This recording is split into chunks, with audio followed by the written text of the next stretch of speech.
What is up, Gamer Geeks? It's your boy Currency Drone, and welcome back to another Mists of Pandaria video. In this video, I've done it again. I went and I did every single old raid in the freaking game available right now. And I started with 0 gold, and now we're at 19.6k, which is almost an entire WoW token on just one character and one lockout. I got all the data, I got all the numbers. I'm gonna tell you guys what is going on. So my whole goal was to see if I could actually make a WoW token on just a single character and a single lockout, and we were just off of it. So if we just do one raid on another character, we can get it. But I would say the restriction is that I'm a mage. I'm not able to do 25-man very well. If you're like a Blood Death Knight, Mistweaver Monk, maybe an Enhanced Shaman, a little bit more OP than a mage, you probably could do the 25-man, and you could get a WoW token and probably just a single lockout. We got the Kiwi farm here. It says it took me 6.5 hours to do every single one of these raids combined. And yeah, I'm just gonna go over each one and tell you guys what's up, what's hard, what's easy, what gives the best gold, and let's get right into it. Alright, now we're going to do the voice over. So the first place we're going to be going is BWL.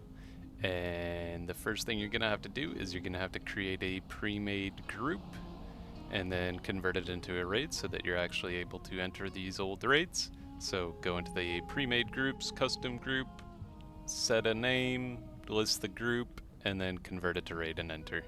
If you need to watch that back, it was pretty quick. Pretty simple though. Once you're in BWL, first boss, to touch the Orb of Control, you cannot have a pet out, so make sure you dismiss your pet. Thank you guys for all the comments telling me about that. Once you dismiss your pet, you can easily mind control the boss, and then once you mind control the boss, you go around destroying all the eggs around the room, and then once all the eggs are destroyed, you can easily kill the boss and move on. So we'll just wait until we kill all these eggs here, and then once the eggs are dead, you can just finish the boss. And each boss in here gives 250 G, so that's really nice. The second boss puts this debuff on you, Burning Adrenaline, which guarantees your death after it expires. It'll last 20 seconds, and when the timer runs out, you explode and you die. I don't know how to avoid this. I was gonna try OSing, but I forgot, so if anybody has any idea on how to avoid that, drop it in the comments. I'd love to hear. On to the next room, the suppression room. You can skip this room if you use these captains to give you a little knock up top. So what you want to do is you just want to run past this group with these captains. You want to just body pull it, but keep running, keep dragging it, make sure your pet doesn't take the aggro, or else they're going to knock your pet instead of you. So I just dismiss my pet there, and then you just want to line up in front of this spot right here so that they blast you up to the top. Boom, suppression skip complete. So that skip's going around this room with a crazy slow effect. And the rest of the bosses are pretty easy. And they all give 250 gold each, so BWL is insane for gold. On to the next raid, Black Temple. This place is also insane for gold. Each boss gives at least 250 gold plus all the items. It's one of the easier ones. In the big room after Supremus, all these mobs, I tried to pull literally every single mob into the main room, and turns out they will permanently CC you, so make sure you don't pull too much of the trash at once. Go into a comma and just make sure you're, you just don't pull too much. Terran Gorefiend, he has a debuff that if you are too slow, you get turned into a ghost and you lose, so just make sure you kill him quick enough. The Essence of Desire, this boss has a reflect mechanic on the second phase, so on this, you want to save your cooldowns for the second phase. You want to make sure that you have something that's going to let you live the second phase when you're reflecting all this damage back at you. So I use Alter, I use my Ice Shield, And as you can see, I get down to 40k health. It was a little sketchy, 30k, I almost died. But as long as you save your cooldowns for the second phase, you should be good. And then Illidan is also another hard one. These flames destroy as well, so I would try and save your cooldowns for when these flames come out. And just try and burst them as fast as possible because they hurt like hell. And they will kill you if you're not careful. Boom, big altar, so we live. And then Illidan is pretty easy compared to those. And he can also drop legendary Warglaves, Cursed Vision of Sargeras, Bulwark. Illidan's got the best loot, let's be honest here. And then we're into Sunwell, so we got Caligos first. So I found if I didn't actually get this first phase down to like under 100k HP, it seemed to glitch and not work correctly. So try and burst the first phase as hard as possible so that it allows you to go into the second phase cleanly and you don't it doesn't reset you.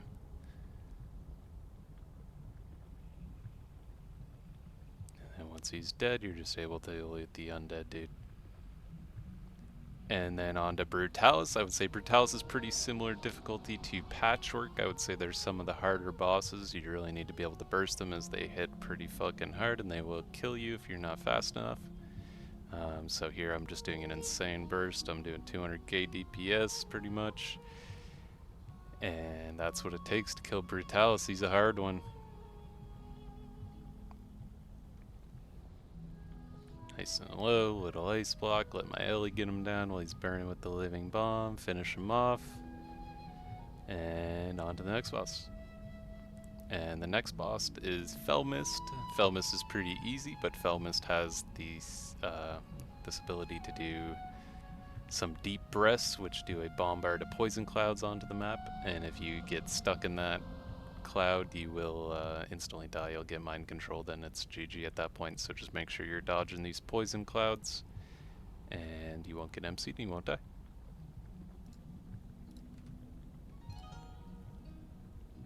And then the rest of the bosses in here are pretty easy. Got the twins. Twins are super easy. And Kill Jaden's super easy, and the one before Kill Jaden's pretty easy as well. So now we're off to Naxxramas. This spider boss can encase you in a web, so just make sure you pull it to the wall. If you have some AoE that you can put under you and potentially kill the web that goes on you, that would help a lot. And every boss in here gives about 200 G as well. And then here's for Patchwork. So for Patchwork, you have to kill all of these dudes, or they will pull when you actually pull Patchwork himself. So make sure you kill all the ads before you fight Patchwork. And Patchwork, I would say, is one of the hardest bosses as well. He does insane single target DPS because you're supposed to have two people stacking for his damage. So just make sure your bursted Patchwork as hard as possible.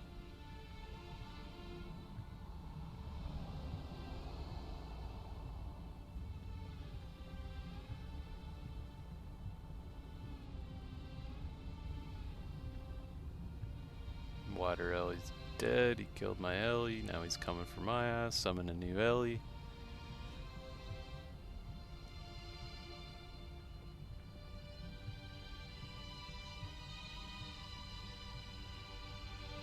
Kite him a little bit.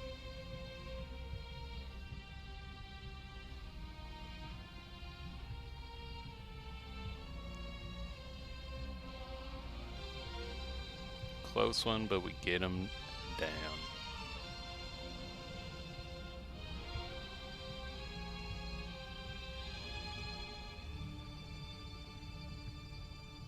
And Gluff.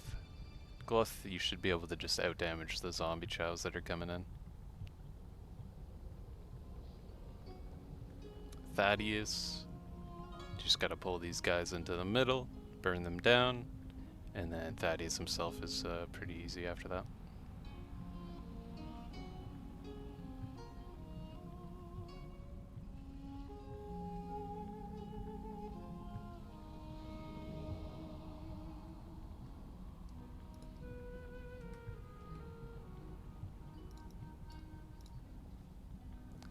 Then on to the instructor. The instructor is He's a pretty hard one. He does insane amounts of damage. He can hit you for like half your health in a single swing, so you definitely will probably have to kite him or use a pet. That one I died when he was at 44k health. He just came over and murdered my ass. And I just kite him out at then. Use my ice block, let my pet do some of the work with the living bomb, and we get him. On to Kel'Thuzad. Kel'Thuzad has a weird mechanic where he stuns you and he does percentage-based damage to you.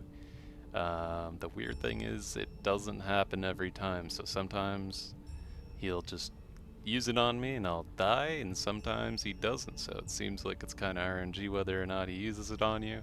If he doesn't use it on you, then it's pretty easy. You just burn him down. It only comes out in like the first 50% of his health too, so if you make it to like 50%, I think you should be safe, and hopefully you won't use that big nuke on you and where you just fall over.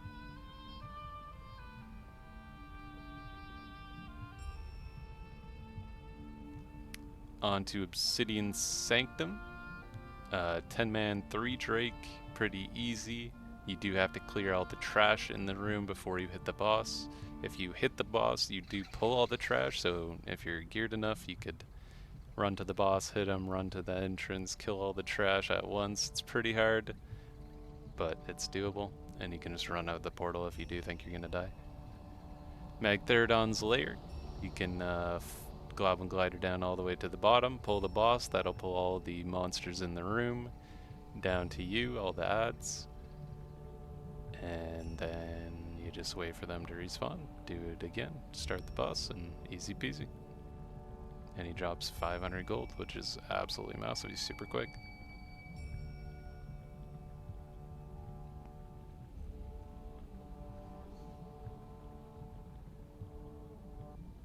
Serpentshrine Cavern. If you're taking the elevator down, you can do a little Goblin Glider off the first elevator to get you on top of the first boss. Nice little time save. And in Serpentshrine Caverns, I thought you weren't able to do the new boss, but because of a recent patch, you actually are able to do the last boss. So you're able to do all the bosses in here now. Each boss gives 250 gold in here as well, so it's massive gold. And this is what the last boss looks like. So these poison elementals spawn, and they have something on them called a tainted core, and before you used to not be able to walk while you had the tainted core, but now when you have the tainted core you are able to walk, so you're able to easily finish the boss. It just takes a little bit of time, and it gives 300 gold. Then on to Tempest Keep. The second boss in the Tempest Keep is the Void Reaver. He does these purple silencing balls that shoot out from him. If you're far enough away from them and you're moving, you can avoid them, so you can keep casting and you're able to kill the boss. And then killed Jaden, the last boss. He drops this legendary staff while you're fighting him, when the weapons are dead. If you take the legendary staff and you put it on and you use it, it gives you an immunity to all the stuns and shit, so it becomes an easy fight. Gruul's Lair. Nice and easy. Quick 500G, kind of in the middle of nowhere, so I would say that's kind of the worst part about it. TOC 10, about 100 gold per boss, 5 bosses I think it is, pretty quick, not bad if you need some quick gold.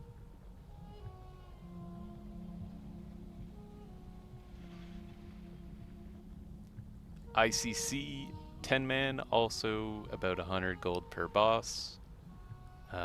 The difficulty definitely starts going up with ICC, so I would say not really worth it yet. Kind of takes too much time. Ulduar 10-man.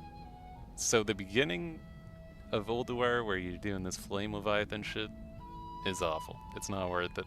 It takes forever. It's not terrible, but I wouldn't recommend doing it all the time. But the bosses do give really good gold.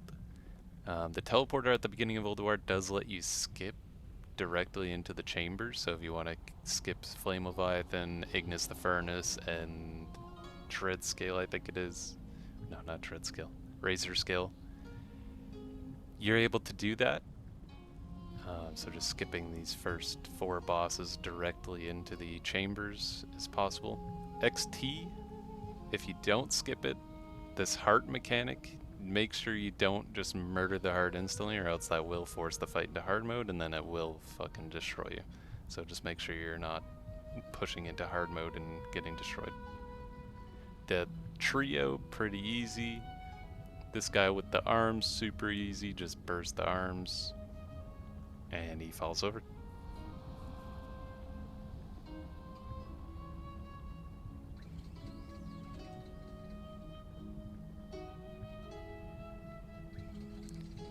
Freya, the boss Freya in the gardens, has these 3 elders surrounding the boss, and each one of these elders gives 150 gold, so that's actually massive. Just this room alone is going to give you at least 500 G, and yeah, I would definitely say it's worth it coming over here, killing these elders. Nice quick gold.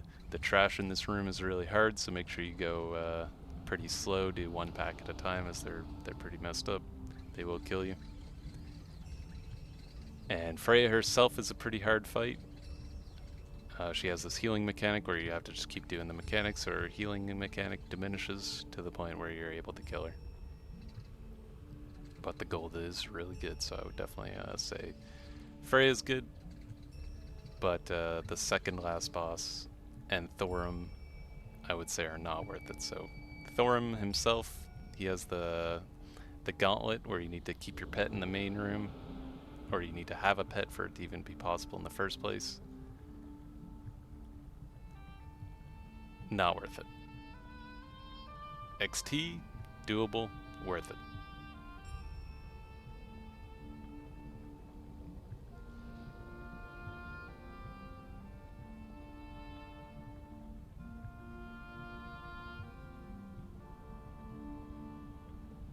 And the second last boss, I don't have the mana to be able to do it, so if you're like a melee or if you're not mana reliant, you might be able to do it, but I'm a mage.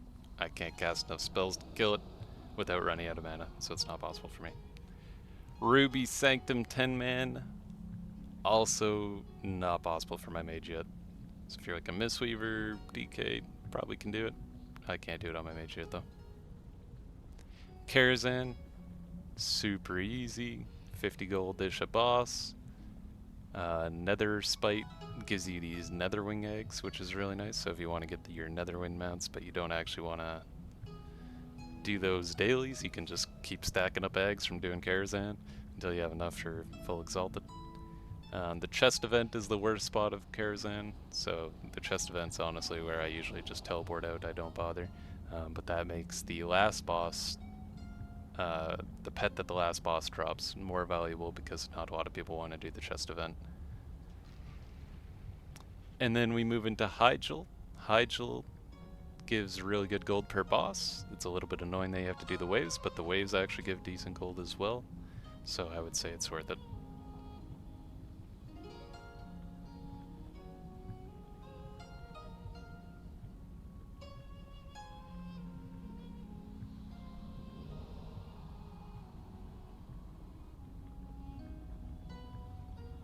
Boom, Outland Raider, we did them all.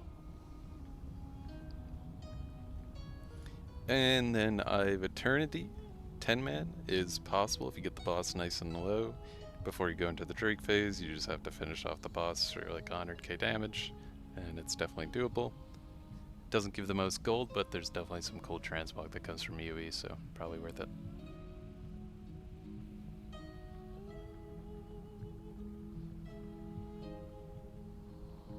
And then Onyxia 10-man, super easy, just a few million health, and you get a 22 slot bag. So, and you have the chance of getting the Onyxia Drake as well. I would say if you have a mage and you have Theramore port, definitely worth it. If you don't have Theramore port, it's a bit of a mission to get there, probably not worth it. And then AQ 40. Each boss gives less than 100 gold, so I would say that's not really worth it. But the last boss in AQ 40 does drop this Anubisath idol, which was going for almost 3,000 gold. I know it's a meta pet, so that is, if that's sold, we would have technically made an entire WoW token in just one single lockout on one single character. Alright, and here's the final table that I've made that highlights how much gold you get from each raid, and also kind of a little bit of a route that I would follow if I was doing this. So I would start with Black Temple, and then I would go to Magtheridon's Lair, and then these four kind of connect to each other around the Outlands in a loop. So I would do these four next, and then BWL and Molten Core side by side. Nax Tenon and Obsidian Sanctum are pretty close, and VOA is pretty close to it as well, so might as well do that in order. And then Sunwell, Hyjal, Ulduar after. And then these are the ones I would say, if you've done all these, and you really still need some gold, then maybe these ones are worth doing it, but these are definitely the slowest for gold, whereas these ones are much, much better. And that's pretty much all. We got a little bit of a difficulty breakdown. Alright, so I hope that helps you guys out in getting rich in Mists of Pandaria. And please consider liking and subscribing. Have a good one. Peace!